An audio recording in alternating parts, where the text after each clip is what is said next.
नमस्ते और स्वागत है। आज की दुनिया डेटा की दुनिया है। कंपनियां हर रोज हर पल इतना डेटा इकट्ठा कर रही हैं कि वो एक समंदर जैसा बन गया है। पर इस समंदर में से काम की जानकारी निकालना मतलब मोती ढूंढना, ये एक बहुत बड़ी चुनौती है।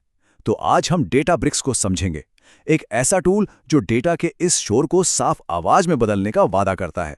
चलिए जानते हैं कि आखिर इसमें ऐसा क्या खास है। लेकिन हम सीधे मुद्दे पर आएं उससे पहले एक सवाल। एक वेडिंग प्लानर और बिग डेटा, इन दोनों का आपस में क्या कनेक्शन हो सकता है? सुनने में थोड़ा अजीब लग रहा है ना? पर यकीन मानिए, जब तक हम इस चर्चा के अंत तक पहुंचेंगे, आपको न सिर्फ इस सवाल का जवाब मिलेगा, बल्कि डेटा ब्रिक्स का पूरा कॉन्सेप्ट शीशे की तरह साफ हो जाएगा। ठीक है, तो चलिए शुरू करते हैं। डेटा ब्रिक्स असल में एक क्लाउड प्लेटफॉर्म है और इसकी नींव है अपाचे स्पार्क। अब अपाचे स्पार्क को आप ऐसे समझिए जैसे वो डेटा प्रोसेसिंग के लिए किसी रेस कार का इंजन हो, मतलब बहुत ही ज्यादा पावरफुल और तेज, लेकिन उसे चलाना और संभालना भी उतना ही मुश्किल है। और बस यही एक बात डेटा ब्रिक्स को समझने की चाबी है। तो जैसा मैंने कहा, उस रेस कार इंजन यानी अपाचे स्पार्क को खुद से चलाने में एक बहुत बड़ी दिक्कत है, और हमारी कहानी की शुरुआत भी बस यहीं से होती है। स्पार्क को इस्तेमाल करने का जो पहला तरीका है वो है सेल्फ होस्टिंग। इसका सीधा मतलब है हर चीज खुद करो।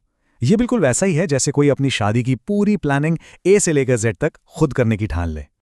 जरा सोचिए इस चेकलिस्ट के बारे में। आपको खुद सर्वर खरीदने हैं, उन पर सारा सॉफ्टवेयर इंस्टॉल करना है, फिर एक मुश्किल नेटवर्किंग सेटअप करनी है, और फिर दिन रात उस पर नजर भी रखनी है। अगर ज्यादा पावर चाहिए तो खुद ही हाथ से मशीनें जोड़नी पड़ेंगी। सच कहूं तो ये एक फुल टाइम, बहुत थका देने वाला टेक्निकल काम है।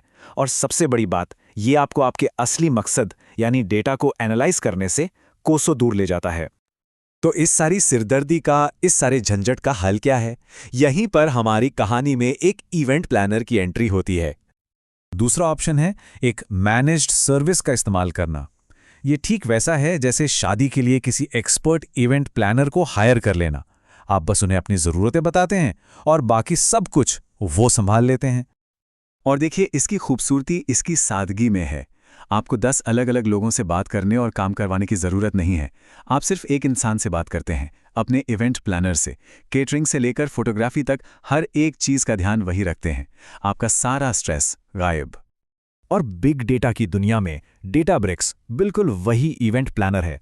ये स्पार्क क्लस्टर को मैनेज करने की सारी मुश्किलों को, सारी जटिलताओं को खुद संभाल लेता है, ताकि आप सिर्फ एक चीज पर फोकस कर सकें, अपने बिजनेस से जुड़े सवालों के जवाब ढूंढने पर। जो पूरा का पूरा इंफ्रास्ट्रक्चर है वो मानो आपकी नजरों से ओझल ही हो जाता है। यहां पर फर्क जमीन आसमान का है। एक तरफ है डू इट योरसेल्फ वाला तरीका, जहां आप छोटी छोटी चीजों में ही उलझे रहते हैं, दर्जनों वेंडर्स, हर चीज का मैनुअल मैनेजमेंट। और दूसरी तरफ है डेटा ब्रिक्स, जहां सब कुछ एकदम आसान हो जाता है। एक single point of contact, automated management और ऑटो स्केलिंग। आसान शब्दों में कहें तो यह आपको आजादी देता है ताकि आप असली नतीजों पर ध्यान दे सकें। तो सवाल ये उठता है कि ये इतना शानदार सॉल्यूशन आखिर बनाया किसने?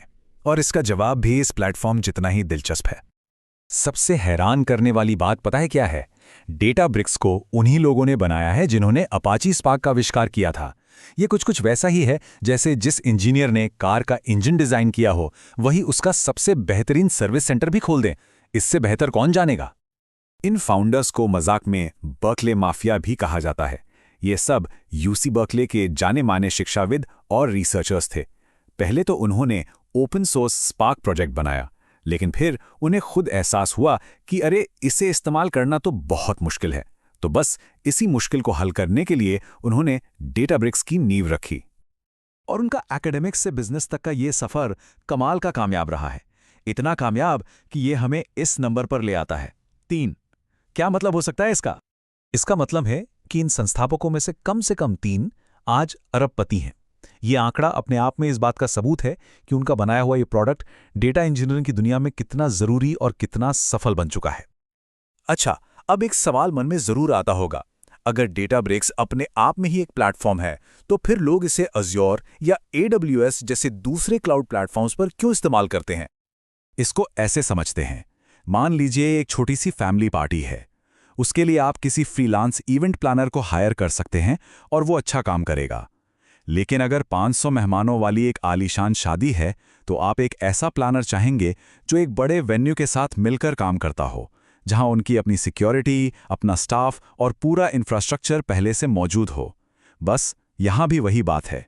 बड़े और गंभीर प्रोजेक्ट्स के लिए क्लाउड इंटीग्रेशन आपको एंटरप्राइज ग्रेड सिक्योरिटी और बहुत मजबूत सपोर्ट देता है।